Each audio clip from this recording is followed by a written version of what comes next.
Bonjour tout le monde, bienvenue sur la chaîne Les Lectures du Doc. Je suis le docteur Mourad Bourgi-Chergui, médecin généraliste. J'ai réalisé que j'avais de moins en moins de temps pour lire.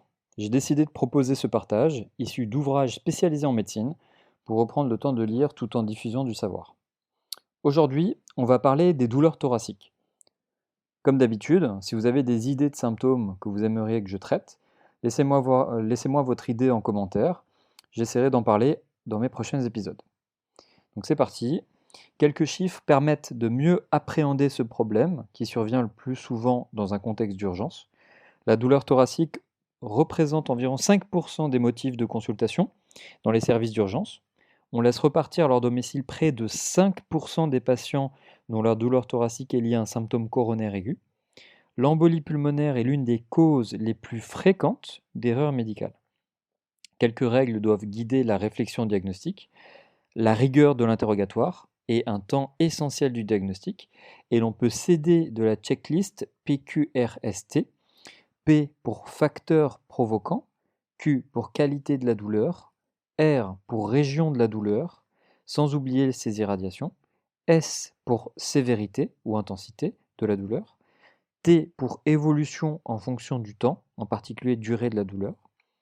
L'examen clinique doit être complet, sans oublier l'examen neurologique, pour ne pas méconnaître une douleur thoracique d'origine radiculaire ou médulaire. Quelques examens biologiques, troponine, dédimère, sont venus ces dernières années apporter une aide précieuse, mais pas toujours déterminante, au diagnostic. Les nouvelles techniques d'imagerie, scanner spiralé multibarrette, imagerie par résonance magnétique, sont également très utiles à condition d'y avoir accès très rapidement. Il importe de distinguer d'emblée, éventuellement à l'aide de scores, les douleurs thoraciques nécessitant un diagnostic et un traitement immédiat, et les douleurs moins urgentes qui laissent le temps de la réflexion. Grandes urgences thérapeutiques. Elles sont au nombre de 5. 2 nécessitent un traitement anticoagulant et thrombolytique dans les minutes qui suivent l'examen du patient. Donc il y a l'infarctus du myocarde ou syndrome coronarien et embolie pulmonaire. 3 sont des contre-indications au traitement anticoagulant, dissection aortique, péricardite et rupture de l'œsophage. Les syndromes coronariens aigus. Ils représentent plus d'un quart des consultations pour douleurs thoraciques au service des urgences, 10% pour l'infarctus, alors que les autres causes de douleurs thoraciques aiguës représentent moins de 5% des motifs de consultation d'urgence. C'est dire que le médecin doit toujours avoir la hantise de ne pas laisser repartir au domicile un patient consultant pour les prodromes d'un infarctus du myocarde. L'infarctus du myocarde. Le diagnostic. Il doit être particulièrement suspecté chez les patients ayant déjà fait un problème coronarien et chez ceux qui ont des facteurs de risque vasculaires, principalement l'hypertension artérielle, les dyslipidémies, le diabète, en sachant que la douleur peut être atténuée ou très atypique dans ce contexte, le tabagisme et les antécédents familiaux de maladies coronaires. La douleur a pu survenir à l'effort ou au repos. Elle est constrictive, décrite comme un broiement, c'est le rhumatisme d'Eberden. Elle est classiquement montrée avec le plat de la main dans la région précordiale et irradie dans le bras gauche, les mâchoires, du moins la mâchoire, mais son siège et ses irradiations peuvent être très atypiques. Donc le dos, l'épigastre, le bras droit, etc. Elle est typiquement, mais pas toujours intense, sans commune mesure avec les crises d'angor habituelles, si le patient en a déjà eu et résiste à la trinitrine. Elle dure plusieurs minutes, voire plusieurs dizaines de minutes. Dans la plupart des cas, l'ECG, dont l'électrocardiogramme, et le dosage de la troponine évoquent un diagnostic d'infarctus.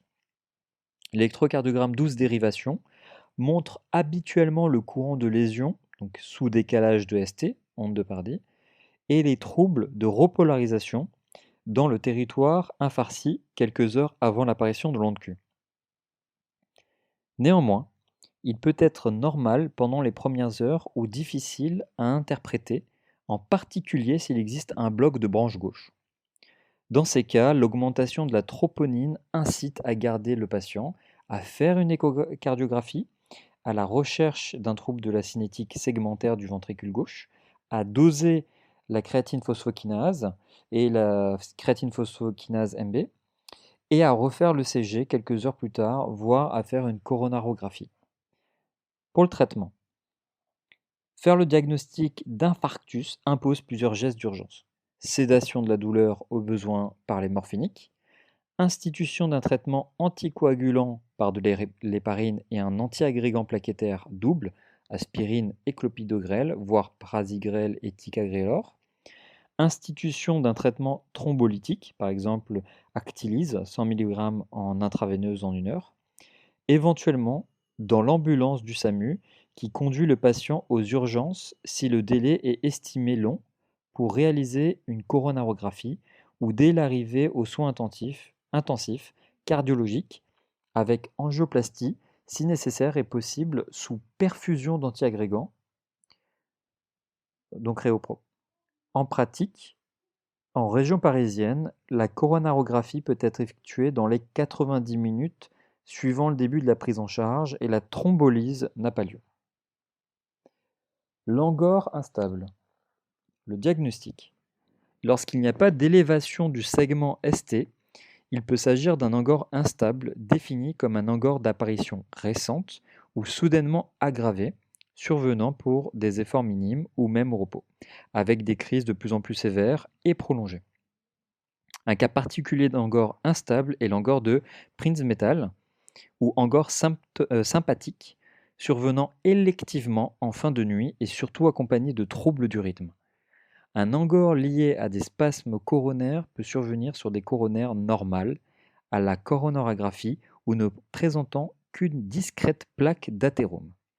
En l'absence d'élévation du segment ST sur l'ECG fait en urgence, un score appelé TIMI permet de repérer les patients à fort risque d'infarctus et ou d'évolution défavorable.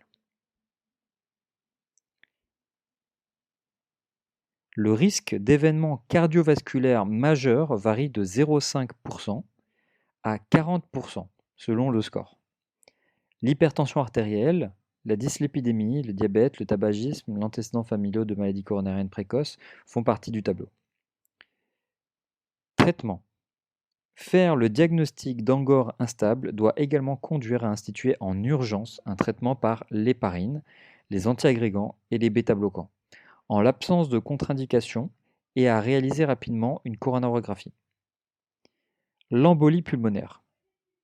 Diagnostic. Facteur de risque de l'embolie pulmonaire. C'est l'un des diagnostics les plus difficiles à faire, particulièrement chez les patients âgés, en insuffisance cardiaque ou ayant une pneumopathie bactérienne. Dans une revue autopsique, des erreurs médicales observées à l'université de Kiel, en Allemagne, pendant 40 ans, l'embolie pulmonaire était la cause la plus fréquente de ces erreurs. Aux États-Unis, environ 2/3 des embolies pulmonaires mortelles ne sont pas diagnostiquées avant l'autopsie. Certaines situations sont particulièrement à risque, l'immobilité, la chirurgie ou la période péripartum, les néoplasies. Il faut y ajouter des facteurs de risque moins importants, l'insuffisance cardiaque, les cathéters veineux, les traitements œstroprogestatifs, les voyages sur de longues distances. Une thrombophilie biologique, congénitale ou acquise, est également un facteur de risque important, en particulier le facteur 5 Leiden, les déficits en protéines C ou S, la présence d'anticorps antiphospholipides. Par exemple, la mutation Leiden du facteur 5 multiplie par 3 à 5 le risque d'embolie pulmonaire. Associée à une pilule œstroprogestatif, elle multiplie le risque par environ 35. Symptômes et signes cliniques. Le diagnostic d'embolie pulmonaire doit être évoqué chez tout patient dyspnéique.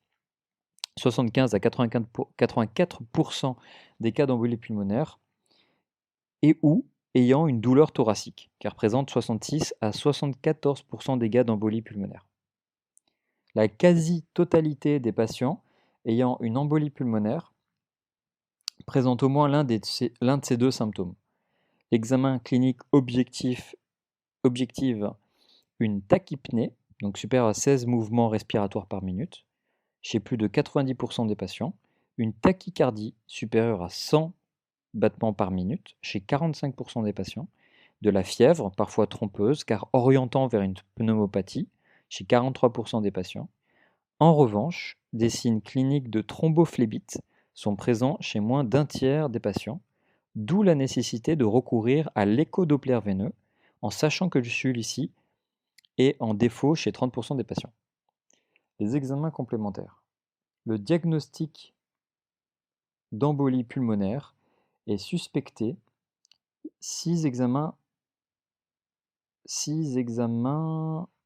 complémentaires peuvent être. Donc lorsque le diagnostic d'embolie pulmonaire est suspecté, 6 examens complémentaires peuvent être utiles. Les gaz du sang, ils montrent en principe une hypoxie et une hypocapnie dues à l'effet shunt, mais ils sont normaux chez près de 40% des patients jeunes.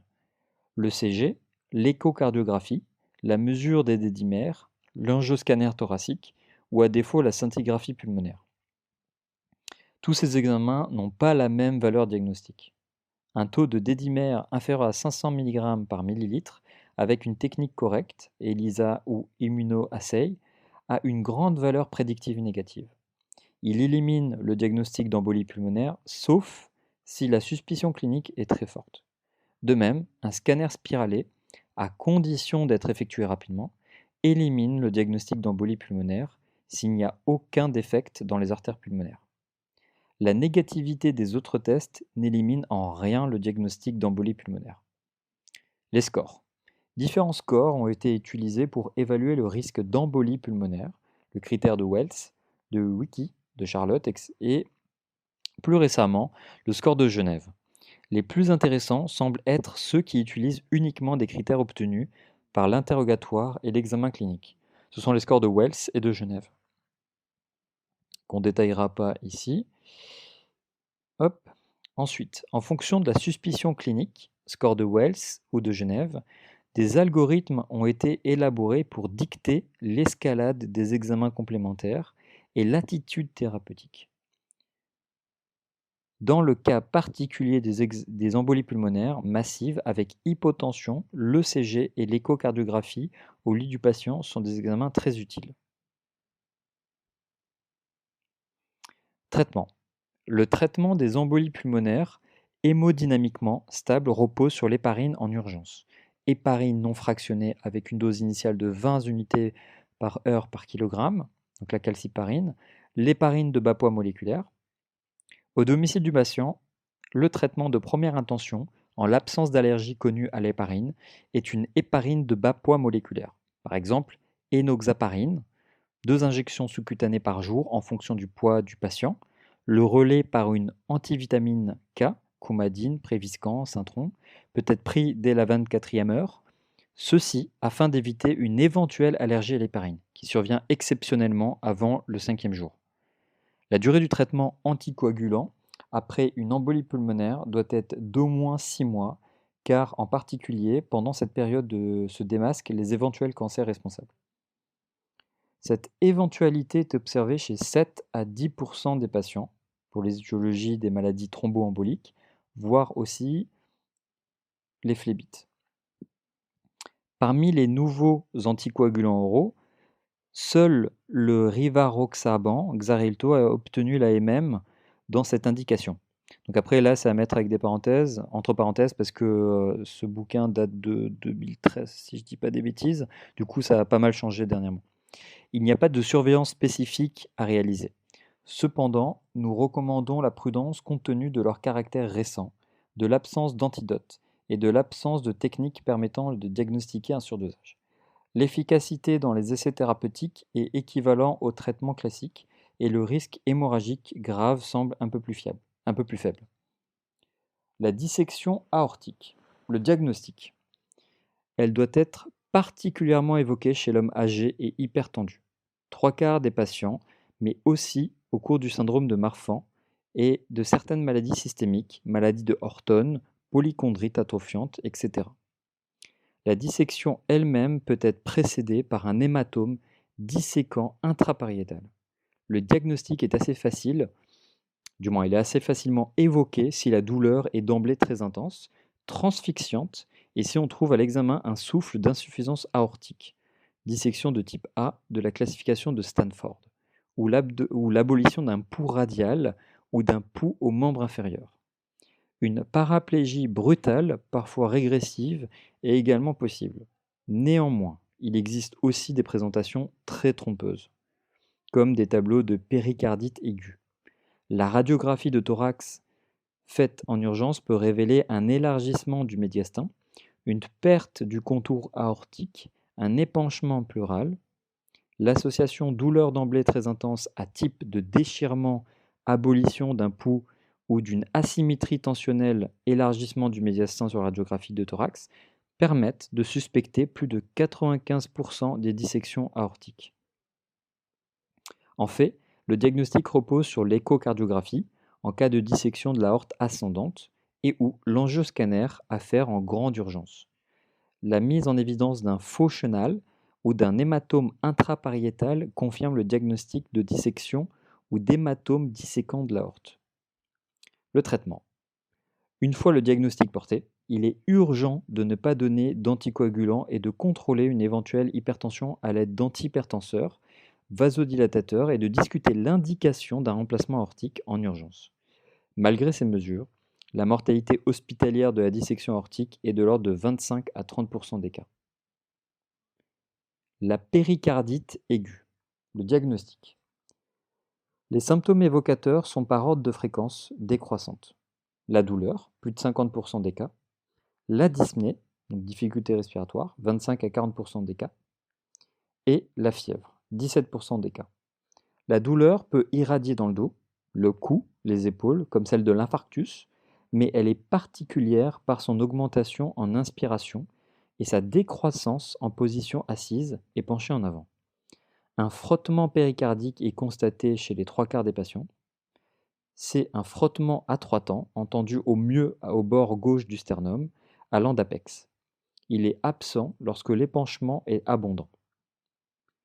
Il faut rechercher à l'examen des signes de tamponnade et particulier une hypotension, une distension jugulaire et un pouls paradoxal. L'ECG montre un sus-décalage de ST concave vers le haut et des ondes T négatives. Ces anomalies sont diffuses et ne correspondent pas à un territoire coronarien. À ce stade précoce, on peut observer un sous-décalage de PQ, très évocateur de péricardite. S'il existe un microvoltage, il faut particulièrement redouter une tamponnade.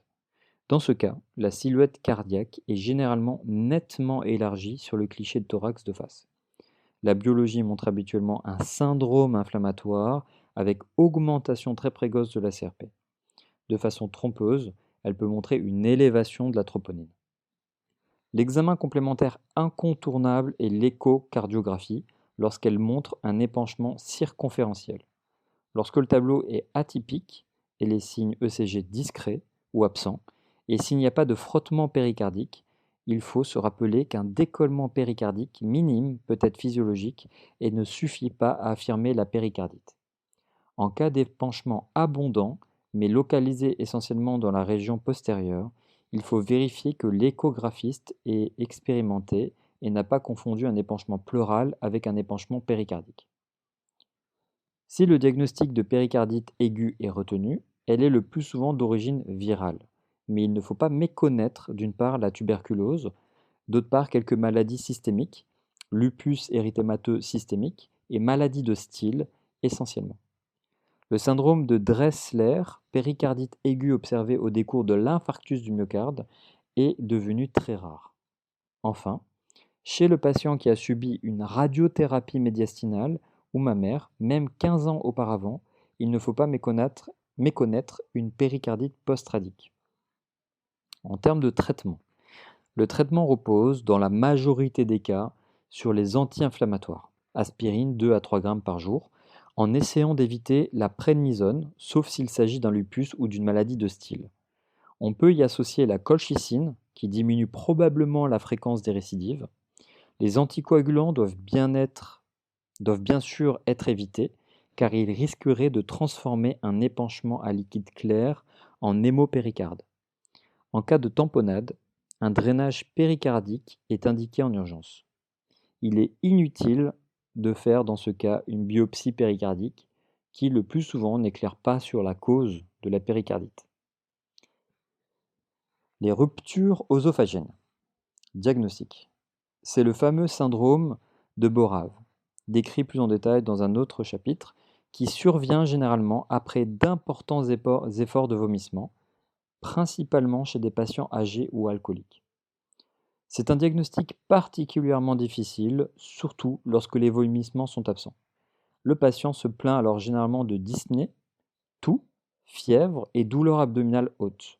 La présence d'une crépitation neigeuse dans l'aire précordial ou dans les creux susclaviculaires oriente vers le diagnostic. La radiographie de thorax confirme le diagnostic en montrant un pneumomédiastin, voire un épanchement pleural ou un hydropneumothorax. On peut alors faire un transit œsophagien, une endoscopie ou bien un scanner thoracique. En termes de traitement, il faut confier le patient en chirurgie. Un retard à l'intervention augmente le risque de septicémie et la mortalité hospitalière est de l'ordre de 50%. En dehors de l'urgence thérapeutique, les origines cardiovasculaires, donc l'angor. Diagnostic. Le rhumatisme d'Eberden est une douleur constrictive rétrosternale pouvant irradier dans le cou et dans les membres supérieurs, bord cubital, de durée généralement brève. Elle peut survenir à l'effort, marche en côte par temps frais, et dans ce cas cède rapidement à l'arrêt de l'effort. Elle peut également survenir au repos et même la nuit, ce qui doit faire évoquer un angor de Prinzmetal par spasme coronarien. La trinitrine doit soulager la crise en moins de 2 minutes. Il faut bien entendu rechercher les habituels facteurs de risque vasculaires, comme la dyslipidémie, l'hypertension artérielle, tabagisme, diabète. Au cours du diabète, la douleur thoracique peut manquer alors qu'il existe des troubles de repolarisation, ischémie silencieuse. L'examen clinique recherche un arc cornéen, un xanthelasma et un pli oblique de l'oreille. Les examens nécessaires sont l'ECG de repos, dans l'électrocardiogramme, l'ECG d'effort, puis la coronarographie. En cas d'angor de repos, principalement au cours de l'angor de Prinzmetal, l'ECG et l'épreuve d'effort peuvent être négatifs, ce qui n'élimine pas le diagnostic. Dans certains cas, effort impossible, diabète, etc. Il peut être utile de recourir à la scintigraphie myocardique. En termes de traitement, le traitement médical de l'insuffisance coronarienne comporte au minimum un antiagrégant, donc cardégique, aspigique, Splavix en cas de contre-indication à l'aspirine, ou une statine pour ramener le cholestérol total en dessous de 2 grammes par litre et le LDL cholestérol au-dessus de 1 gramme par litre. Ouais, c'est plutôt en dessous. Et c'est 0,8 là actuellement. Un bêta-bloquant est indiqué en cas d'angor d'effort. Si la coronarographie débouche sur une angioplastie avec stent, la tendance actuelle est de laisser le patient pendant au moins 6 mois sous antiagrégant. Les rétrécissements aortiques. Le rétrécissement aortique peut se compliquer de crise d'angor ou même d'une mort subite. Après calcul du gradient transaortique et de la surface aortique par échocardiographie, on réalise presque toujours une coronarographie préopératoire afin de réaliser dans le même temps opératoire le remplacement valvulaire et le ou l'épontage aorto-coronarien s'ils sont nécessaires. Le prolapsus de la valve mitrale. Donc le diagnostic. Le prolapsus valvulaire mitral, donc ça s'appelle la maladie de Barlow, peut entraîner une gêne précordiale atypique, souvent prolongée, parfois accompagnée de palpitations. Cette ballonisation mitrale, très fréquente chez la jeune femme, est habituellement bénigne, sauf en cas de rupture de cordage. Néanmoins, elle expose au risque d'endocardite d'Osler. Traitement. Toute petite chirurgie doit donc être encadrée par la prise d'antibiotiques chez le sujet non allergique à la pénicilline, amoxicilline 3 grammes par jour pendant 48 heures, en commençant 2 heures avant le geste. L'hypertension artérielle pulmonaire. Diagnostic. L'hypertension artérielle pulmonaire peut entraîner des douleurs thoraciques et même des syncopes pour de petits efforts. L'échocardiographie permet d'apprécier grossièrement la pression artérielle pulmonaire systolique à partir de la mesure de la vitesse du flux triscupidien pendant la systole. Cette mesure doit être confirmée par un cathétérisme droit plus fiable et qui permet de mesurer la pression artérielle pulmonaire moyenne ainsi que le débit cardiaque et les résistances pulmonaires. Il faut rechercher une sclérodermie en cas d'hypertension artérielle pulmonaire. En termes de traitement, il est important de dépister l'HTAP maintenant qu'on dispose de traitements efficaces et faciles à administrer. Donc il y a bosentan, Peros, 125 mg matin et soir, ou le sildenafil, 20 mg 2 à 3 fois par jour. Ensuite, on a les douleurs thoraciques d'origine digestive. Elles représentent 40% des douleurs thoraciques, motivant une consultation dans un service d'urgence. Une fois éliminées les causes coronariennes, en fait, il n'est pas toujours facile de distinguer une insuffisance coronarienne d'une douleur œsophagienne, en particulier parce que le reflux gastro-œsophagien, RGO, peut entraîner une ischémie myocardique chez les patients ayant une coronaropathie sous-jacente et parce que la trinitrine peut soulager les douleurs œsophagiennes. Les douleurs œsophagiennes. Diagnostic. Les douleurs œsophagiennes représentent les plus fréquentes des douleurs thoraciques, qui sont d'origine digestive. Le reflux gastro-œsophagien, facilement suspecté cliniquement, peut être confirmé par la manométrie, diminution du tonus du sphincter inférieur de l'œsophage, surtout en cas de sclérodermie, et par la pH-métrie des 24 heures.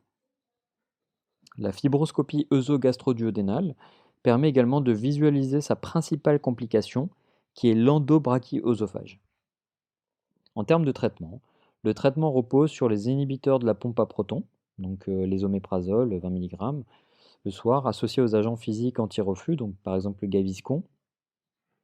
Il y a des prokinétiques également, le Motilium.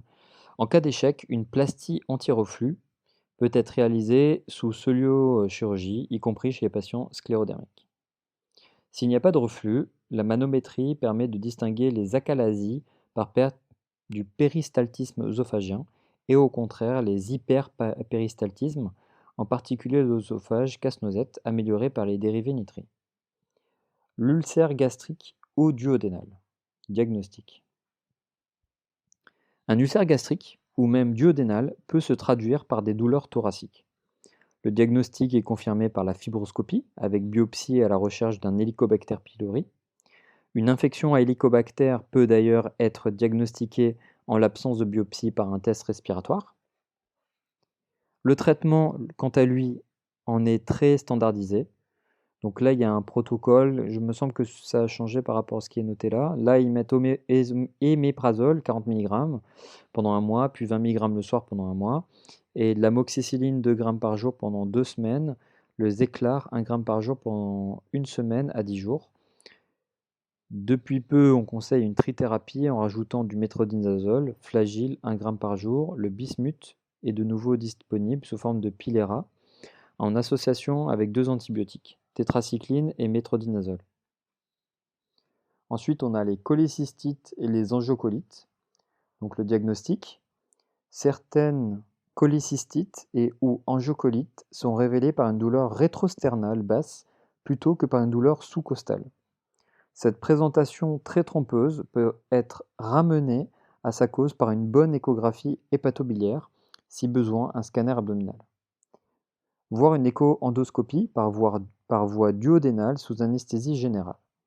En termes de traitement, la cholécystite nécessite une cholécystectomie sous soliochirurgie dans la grande majorité des cas. L'angiocolite doit être d'abord traitée médicalement par antibiothérapie injectable. Après apyrexie, donc sans fièvre, on peut réaliser une sphinctérotomie par voie endoscopique avec exérèse dans le même temps des calculs cholédociens. Le patient subira dans un second temps une cholécystectomie sous soluchirurgie. Ensuite, les pancréatites aiguës. Diagnostic. Il est souvent difficile de porter le diagnostic de pancréatite aiguë devant une douleur basithoracique, surtout lorsque cette pancréatite s'accompagne de troubles de repolarisation à l'ECG ou d'un épanchement pleural. La pancréatite doit être suspectée s'il existe une notion d'alcoolisme ou une lithiase biliaire connue. La biologie est très utile lorsqu'elle montre une augmentation de l'amylasémie, de la lipasémie, des transaminases, éventuellement du CA19-9.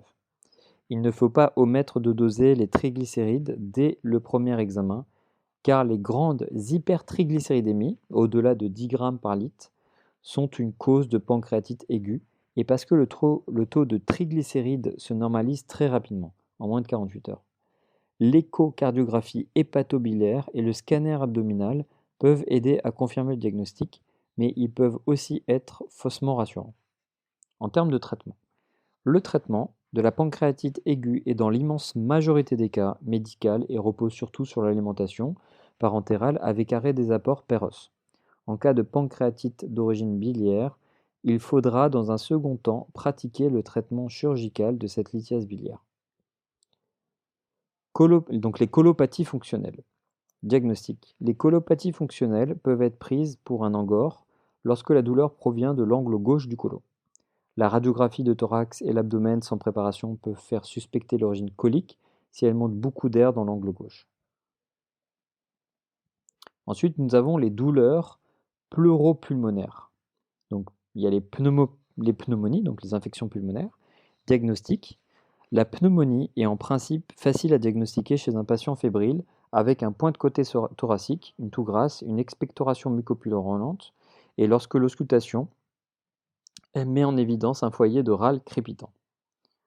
La radiographie aide à distinguer la pneumonie systématisée, en général pneumococcique, et les pneumopathies atypiques, qui doivent faire pratiquer au moins 3 sérologies: mycoplasme, chlamydia pneumoniae, légionellose. Néanmoins, le diagnostic peut s'avérer difficile car la douleur est parfois discrète et la radiographie du thorax normale au cours des premières heures. Il est également possible de méconnaître une opacité rétrocardiaque, mal visible. Le scanner thoracique peut être utile en montrant un foyer de condensation avec un bronchogramme aérique. Par ailleurs, une pneumonie peut masquer une embolie pulmonaire, surtout chez les sujets âgés et/ou insuffisants cardiaques, et, en cas de doute, il faut demander un angioscanner thoracique. En termes de traitement, sur le plan thérapeutique, la pneumonie franche-lobaire à pneumocoque requiert de l'amoxicilline 3 g par jour, efficace à cette dose même en cas de sensibilité diminuée aux bêta-lactamines. Les pneumonies atypiques sont au contraire traitées par l'érythromycine ou une quinolone, par exemple la lévofloxacine tavanique 500 mg à 1 g par jour en 2 prises, ou la moxifloxacine, donc l'Easylox 400 mg par jour en une prise. La durée du traitement est habituellement de 10 jours. Chez les patients à risque, sujets âgés, bronchopathes chroniques, insuffisance cardiaque, diabétique, etc., il est prudent de donner d'emblée, devant toute pneumopathie communautaire, de l'amoxicilline en association avec l'érythromycine ou une quinolone. Les douleurs du pneumothorax. Diagnostic. La douleur du pneumothorax est un point de côté brutal, avec sensation de déchirure, irradiant parfois vers l'épaule, pouvant s'accompagner d'une toux et d'une dyspnée. Certains signes cliniques, turgescence jugulaire, peuvent être trompeurs. Le problème essentiel est de ne pas méconnaître un petit décollement périphérique du poumon sur le cliché de thorax simple. On sait que certaines pathologies exposent plus particulièrement au pneumothorax, maladie de Marfan, l'histiocytose chez le fumeur jeune et la bronchopathie chronique chez les fumeurs plus âgés. En termes de traitement, l'attitude thérapeutique dépend du retentissement clinique et de la radiographie du thorax. En cas de décollement mineur et stable chez un patient non dyspnéique, on peut autoriser le retour à domicile après 6 à 8 heures. Au contraire, en cas de détresse respiratoire et ou de rétraction du poumon dans la région iliaire, il faut bien sûr hospitaliser le patient et mettre en place un drain pleural. Épanchement pleuraux. Diagnostic. Le point de côté thoracique unilatéral de l'épanchement pleural ressemble bien entendu à celui d'un pneumothorax. La douleur a un début brutal, elle est sous-axillaire et sous-mammaire, mais peut irradier dans l'épaule, pleurésie diaphragmatique, voire les lombes ou la paroi abdominale antérieure. Elle peut être extrêmement intense, insomniante. Elle augmente avec l'inspiration profonde, la toux, l'éternuement. Elle est soulagée par les pauses respiratoires ou l'immobilisation du côté malade. L'auscultation retrouve les frottements pleuraux, très localisés, inspiratoires et expiratoires, ou seulement inspiratoires ressemblant au craquement du cuir neuf. La douleur et les frottements disparaissent habituellement lorsque l'épanchement pleural apparaît sur le cliché de thorax ou augmente de volume. Le cliché de thorax montre la classique ligne de damoiseau lorsque l'épanchement est modéré. Le scanner thoracique montre souvent un épanchement plus abondant que ne le laissent supposer les clichés simples. Il permet également de bien étudier le parenchyme sous-jacent. Une fois posé le diagnostic de l'épanchement pleural, deux situations sont possibles. L'épanchement est satellite d'une pathologie pulmonaire ou abdominale connue, pleurésie riche en protides ou au cours d'une embolie pulmonaire ou d'une pneumonie, pleurésie satellite d'une pancréatite aiguë, d'un abcès sous-phrénique ou d'une amybiase hépatique, transsudat pleural, généralement situé à droite, au cours d'une cirrhose en décompensation acidique. L'épanchement est révélateur, dans ce cas, la ponction pleurale aide à en trouver la cause. Pleurésie purulente, il faut alors de nouveau penser à l'embolie pulmonaire avant de conclure à la pleurésie purulente isolée. En général, pleurésie riche en protides, exsudats, et en lymphocytes. La cytologie pleurale permet de rechercher les cellules métastatiques ou un mésothélium. Dans ce cas, on peut doser l'acide hyaluronique dans le liquide pleural.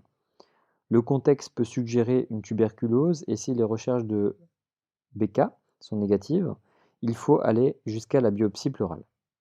On recherche de principe une connectivite, lupus érythémateux systémique, polyarthrite rhumatoïde, une pleurésie abestosique, qui précède souvent le mésothélium, est évoquée en fonction du contexte professionnel, contact avec l'amiante, même très ancien, et s'il existe des plaques pleurales sur les clichés simples ou au scanner. Si l'enquête étiologique est négative, il s'agit probablement d'une pleurésie lymphocytaire d'origine virale. Douleur pariétale et radiculaire. Elle représente environ 28% des douleurs thoraciques inexpliquées, mais non cardiaques, adressées au service d'urgence. Pariétale, donc antérieure, on a les chondrites. Il s'agit d'une douleur ponctuelle, parfois très intense, siégeant souvent dans l'aire précordial, d'où l'inquiétude des patients. Avant de conclure qu'il s'agit d'un banal syndrome de Tietz, justiciable d'un gel anti-inflammatoire ou d'une infiltration de xylocaïne, il faut s'assurer que cette chondrite ne s'intègre pas dans une maladie systémique, spondyarthrite ankylosante, maladie de Wegener, polychondrite atrophiante. Une variante de chondrite est le syndrome de Cyriax qui touche tous les dernières côtes et qui est dû à une subluxation d'une côte flottante sur la côte supérieure, d'où son appellation de sleeping rib. Le traitement repose essentiellement sur les infiltrations de xylocaïne. Fracture de côte. La douleur peut également inquiéter le patient si elle survient en dehors de tout traumatisme et si elle siège dans l'aire précordial. Les clichés de grille costale sont souvent peu contributifs et c'est la scintigraphie osseuse qui met en évidence le trait de fracture. L'immobilisation par élastoplaste permet souvent de soulager le patient. Rarement la fracture de côte révèle une pathologie néoplasique. Évoquez s'il existe une lisse costale. Douleur mammaire, elle peut être trompeuse lorsqu'elles sont unilatérales. Il peut s'agir d'un abcès. On retrouve alors les signes inflammatoires locaux à l'examen clinique. Il peut également s'agir d'une mastite au cours de maladies systémiques, maladie de Wegener, de Horton le plus souvent. Il s'agit d'une tumeur bénigne du sein chez la femme, fibroadénome, kyste, ou d'une gynécomastie bénigne chez le jeune homme. Au moindre doute, il faut avoir recours à la mammographie et à l'échographie. Les mastites compliquant une maladie systémique sont améliorées par la corticothérapie, éventuellement associée à un immunosuppresseur. Les myosites thoraciques. Elles s'inscrivent le plus souvent dans le cadre de la myalgie épidermique de Bornholm due à des virus du groupe Coxsackie. Les douleurs à début brutal sont mobiles d'un examen à l'autre, et il peut y avoir des intervalles libres entre deux épisodes douloureux. Le dosage des CPK permet de faire le diagnostic. Phlébite de Mondor. Elle réalise un cordon inflammatoire parcourant toute une partie du thorax, pouvant s'étendre vers l'abdomen. Cette phlébite superficielle est le plus souvent isolée et bénigne. Le traitement peut comporter de la colchicine et de l'aspirine à faible dose. Donc, les douleurs postérieures, pariétales postérieures, il s'agit essentiellement de douleurs vertébrales. Lorsque celles-ci surviennent brutalement dans un contexte fébrile, elles doivent en premier lieu faire rechercher une spondylite ou une spondylodicite. C'est l'IRM qui affirme le diagnostic. Si la vitesse de sédimentation est élevée, alors les protéines de l'inflammation, CRP, fibrine, sont normales. Il faut penser au myélome et demander une électrophorèse ainsi qu'une immunofixation des protéines. Une nouvelle fois, l'IRM du rachis vient confirmer le diagnostic. Dans les cas douteux, la biopsie vertébrale apporte la certitude. Lorsque les douleurs vertébrales ont un horaire inflammatoire et quand on a éliminé les deux pathologies suscitées, on évoque une spondylarthrite ankylosante. La recherche de l'antigène HLA-B27, le scanner du rachis et des sacroiliacs peuvent être utiles au diagnostic. Des pathologies plus banales peuvent être responsables de rachialgie dorsale, chondrocalcinose, rhumatisme de Forestier, crise d'arthrose. Le traitement dépend de la cause. Ensuite, on a les douleurs radiculaires, douleurs métamériques avec une recrudescence nocturne. Une douleur métamérique avec une recrudescence nocturne typique d'une origine radiculaire doit faire rechercher une spondylodicite si le patient est fébrile ou une hernie discale. En l'absence de douleur vertébrale, il faut penser à la maladie de Lyme, mais la morsure de tique initiale n'est retrouvée que dans 50% des cas. Il faut penser également à une tumeur médulaire, le plus souvent bénigne, neurinome ou méningiome. L'IRM est l'examen de choix. Elle explore le rachis en remontant plusieurs étages au-dessus du métamère douloureux, car le siège de la douleur peut être trompeur. Le traitement de la maladie de Lyme repose sur le clamoxyle. Bon, ça a changé, ça change un petit peu, après il y a des recommandations. Le traitement des tumeurs médulaires bénignes, neurinome, méningiome, est exclusivement chirurgical. Douleur métamérique de début insidieux. Une douleur métamérique de début insidieux, sans horaire précis, à type de paresthésie, doit faire évoquer un zona à la phase pré-éruptive. L'éruption peut être décalée de plusieurs jours. Il faut commencer le traitement par le valacyclovir le plus tôt possible afin de prévenir les douleurs post-zostériennes, à la posologie de 2 comprimés à 500 mg 3 fois par jour pendant une semaine. Il est de bonne règle de faire des radiographies du rachis pour vérifier que le niveau de l'éruption ne correspond pas à une lésion vertébrale sous-jacente. Voilà, donc j'espère que ça vous aura servi à quelque chose. Si jamais vous voulez que je traite d'autres symptômes, n'hésitez pas à le noter dans les commentaires. Voilà, à bientôt.